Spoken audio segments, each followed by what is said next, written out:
Oi, galerinha! Aqui é a Fuinho, professora de Química de vocês. Hoje nós vamos ver neste vídeo a parte de resoluções de exercícios das aulas 29 e 30, página 264 da apostila 7. Então, nós já vimos nos vídeos teóricos dos grupos funcionais as funções envolvidas nessas aulas. Funções chamadas de álcoois, fenóis e, na verdade, nos meus vídeos eu dei mais uma função, que é a função enol. Então, vejamos. Álcool, fenol, enol.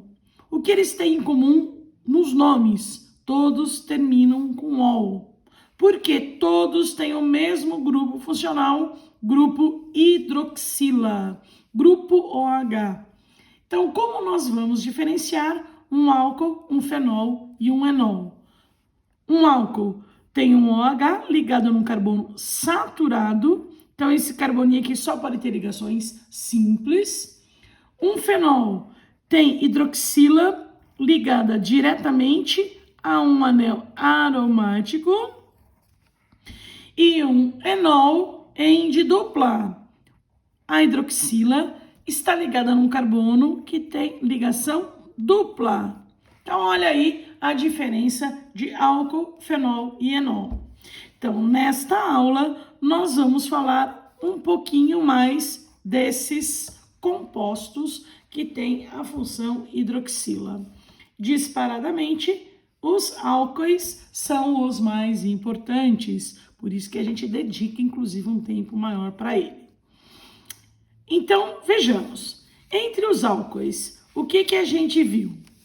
Bom, um álcool, vou fazer aqui um bem simples, aquele que tem um carboninho só match, ligações simples an, álcool, terminação ol, metanol ou álcool metílico, que é aquele que não pode ser ingerido, pois pode provocar cegueira ou morte. É usado como combustível, produzido principalmente a partir de madeira. Fenol, nomenclatura, eu coloco lá hidroxi. E depois o hidrocarboneto aqui, esse aromático, é o benzeno. Então, existe esta regra, que é a oficial da IUPAC. Existem outras que não são as oficiais, mas usam bastante. Então, hidroxibenzeno.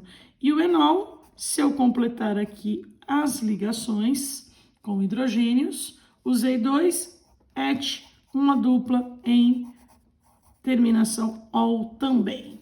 Então, o que mais que a gente viu sobre essas funções? Olha só, os álcoois, aproveitando aqui para fazer uma revisão, antes de iniciarmos a correção de exercícios. Os álcoois, nós temos lá o grupo funcional hidroxila num carbono saturado, nome terminação ol, ou no particular álcool terminação ico. Então, por exemplo, o metanol poderia ser chamado de álcool. Álcool. Com esse radical CH3, metil. Terminação ico fica álcool metílico, ok? E aí, então, nós temos vários outros, inclusive alguns maiores, alguns álcoois ramificados. O principal álcool que a gente tem é o álcool obtido a partir da cana-de-açúcar, que é o nosso etanol comum. Etanol, como o próprio nome está dizendo, é um álcool de 2 carbonos, como é um álcool, tem hidroxila num carbono saturado, e aí complete com os hidrogênios. Esse é o álcool da cana-de-açúcar. Não só da cana-de-açúcar, como qualquer outro tipo de açúcar. Açúcar de beterraba ou de outros lugares. Como é feito o etanol? A partir de açúcar, a partir de fermentação. Então, você pode obter o álcool a partir do açúcar, chamado de sacarose, que pode vir da beterraba, pode vir de outras frutas, pode vir de diversas fontes. E esse processo, numa primeira etapa, a sacarose é transformada em glicose e frutose, certo? Então, reage com a água, formando glicose e frutose. C6H12O6 são dois compostos diferentes que têm a mesma fórmula molecular. Muito bem. Aí, a partir da frutose, normalmente, que a gente fala açúcar de fruta, né? Você pode ter o processo de fermentação. Então, toda vez que fala fermentação, o que a gente tem que guardar de importante? Libera gás carbônico. Por que eu coloco fermento no bolo? Para poder crescer a massa. Fermentou. Então, cresceu por quê? Porque liberou gás, CO2, o gás carbônico. E esse processo de fermentação produz o etanol, utilizado como combustível, utilizado para fazer cachaça e entre outras utilidades. Muito bem, o que mais que nós temos aqui sobre álcoois? Os álcoois podem ser classificados em primários, secundários e terciários. Se vocês lembrarem dos vídeos que a gente teve lá na teoria, qual é a diferença de um álcool primário, secundário e terciário? O álcool tem que ter OH ligado num carbono. Esse carbono é saturado, mas esse carbono pode ser primário, esse carbono poderia ser secundário e esse carbono poderia ser terciário. Então, se o álcool estiver ligado num carbono primário, o álcool ele será classificado como álcool primário. Se a hidroxila do álcool estiver ligada a um carbono secundário, este álcool é classificado como um álcool secundário. E se estiver ligado a um carbono terciário, é então classificado como um álcool terciário. Ok? O que é um carbono primário? É aquele que está ligado a, no máximo, um carbono. O que é um carbono secundário? É aquele que está ligado com 2 carbonos. E um terciário precisa estar ligado com 3 carbonos. Então, um álcool terciário sempre tem uma cadeia ramificada. Bom, o que acontece? Álcoois podem sofrer um processo de oxidação. Nós vamos ver futuramente algumas reações químicas dentro da química orgânica. Uma reação química importante é a oxidação de álcool. Então, nós temos um álcool, quando ele reage com o oxigênio, ele é transformado. Dependendo do tipo de álcool que a gente tem, essa transformação vai nos levar à produção de substâncias diferentes. Se for um álcool primário, nós temos a produção de um aldeído, e esse aldeído ele vai sofrer uma nova oxidação, formando um ácido carboxílico.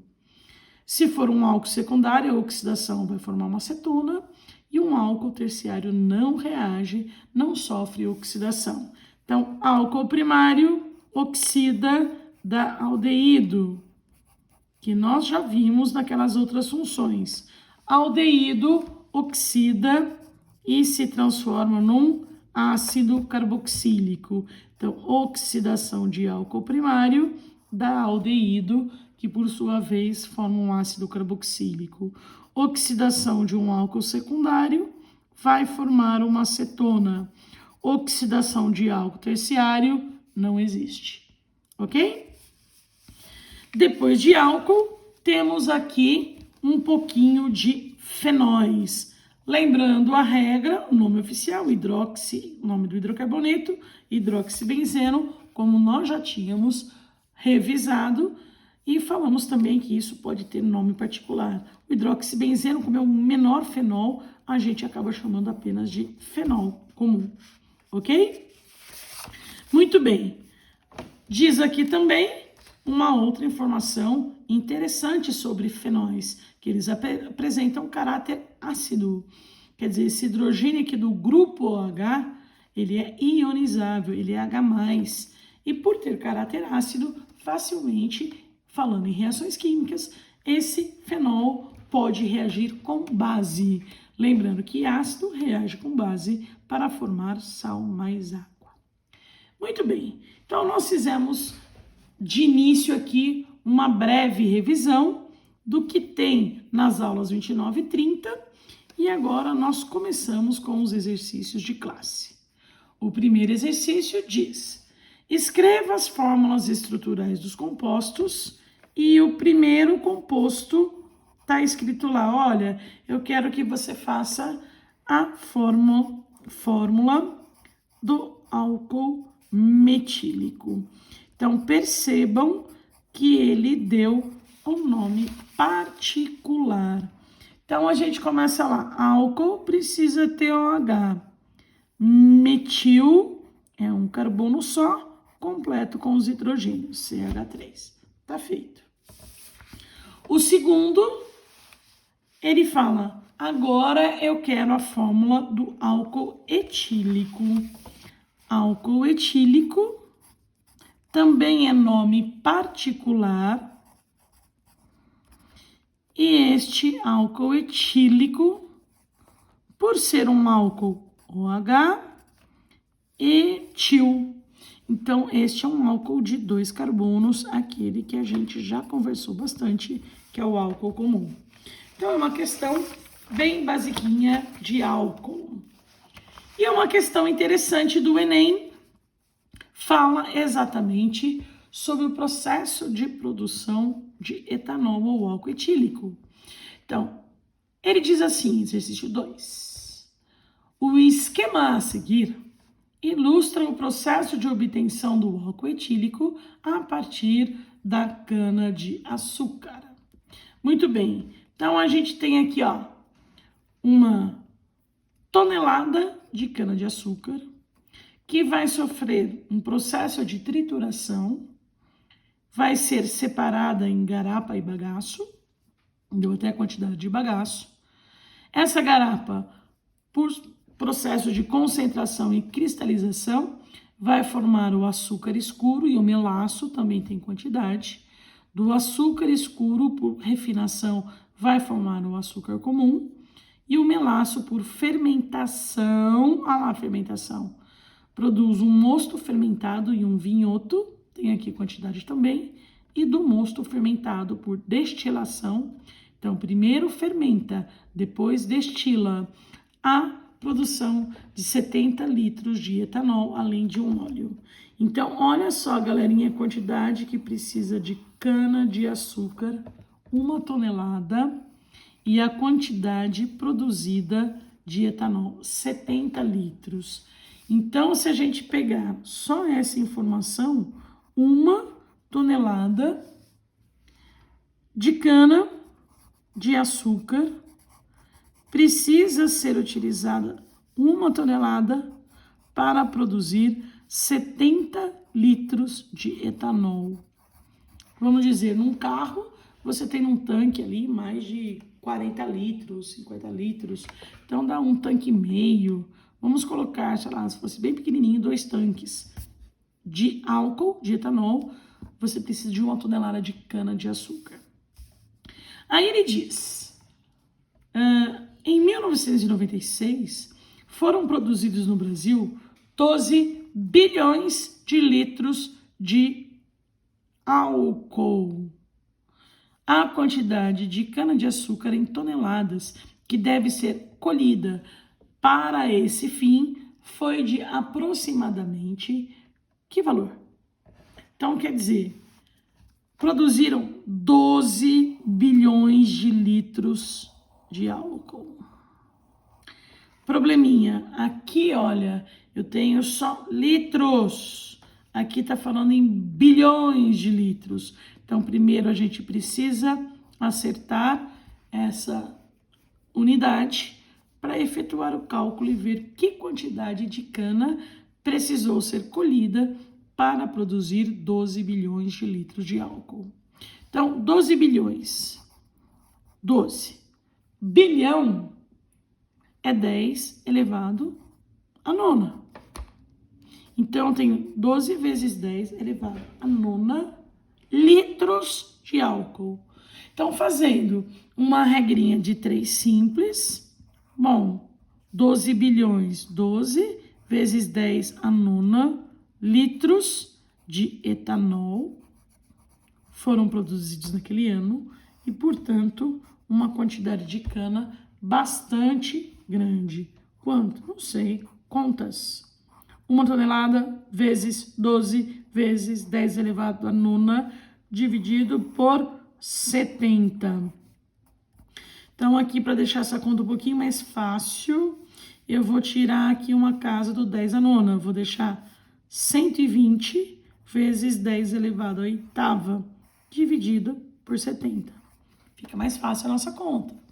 Então, ó, cortei um zero em cima e embaixo, ficou 12 dividido por 7.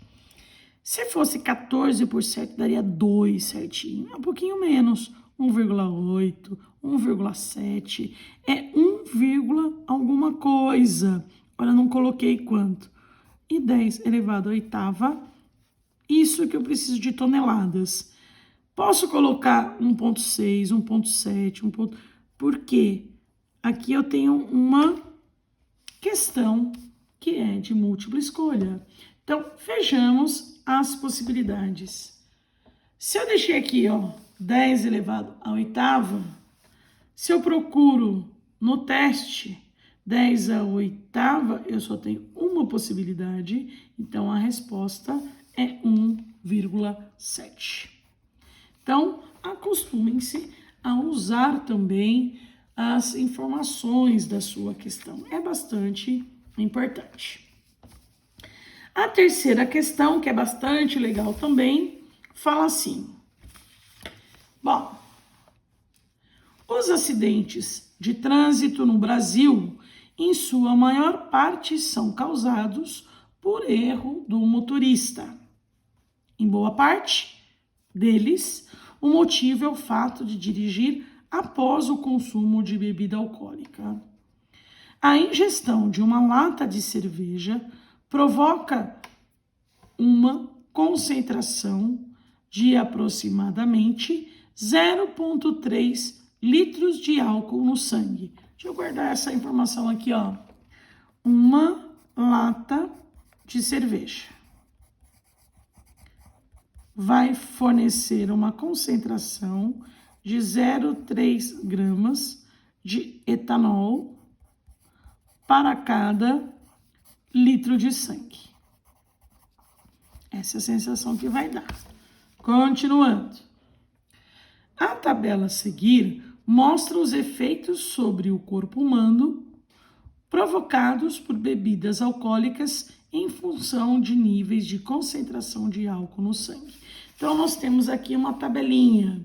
Olha, se você tiver a concentração de 0,1 a 0,5, que dá uma latinha, né? Efeito, sem influência aparente, ainda que com alterações clínicas. De 0,3 a 1,2, de uma lata até 4. Euforia suave, fica engraçadinho, sociabilidade acentuada e queda de atenção. Fica todo engraçadinho, mas perde atenção. De 0,9 a 2,5, então 0,9 dá 3 latas, 2,5 dá quanto? Dá umas 3 vezes 8, 24, 8 latas um pouco. Excitação, perda de julgamento crítico, queda de sensibilidade e das reações motoras. Então já começa a ficar assim, já não estou sentindo direito, perdeu o julgamento, já começou a fazer bobagem. De 1,8 a 3, quer dizer, de 6 a 10 latinhas de cerveja, também 10 latinhas, bebeu muito, hein? Confusão mental, perda de coordenação motora, aí começa a derrubar as coisas, começa a cair, enfim. É terrível. Tá pagando o maior mico. Por favor, não façam, não cheguem nessa situação, né? Mesmo quando puderem beber. Hoje ainda não. De 2,7 a 4. De 9 a muito mais, quase 12 latinhas. Estupor, apatia, vômitos, desequilíbrio ou andar. De 3,5 a 5, como em morte possível. Muito bem. Então aí a pessoa diz... Uma pessoa que tenha tomado 3 latas de cerveja provavelmente apresenta o quê? Então, 3 latas. 3 latas, a gente faz de cabeça, né? 3 vezes isso, 0,9 gramas de etanol. Então, 0,9, se tomar 3 latinhas, cai em que faixa? 0,3 a 1,2, aqui dá o 0,9 e aqui também dá o 0,9.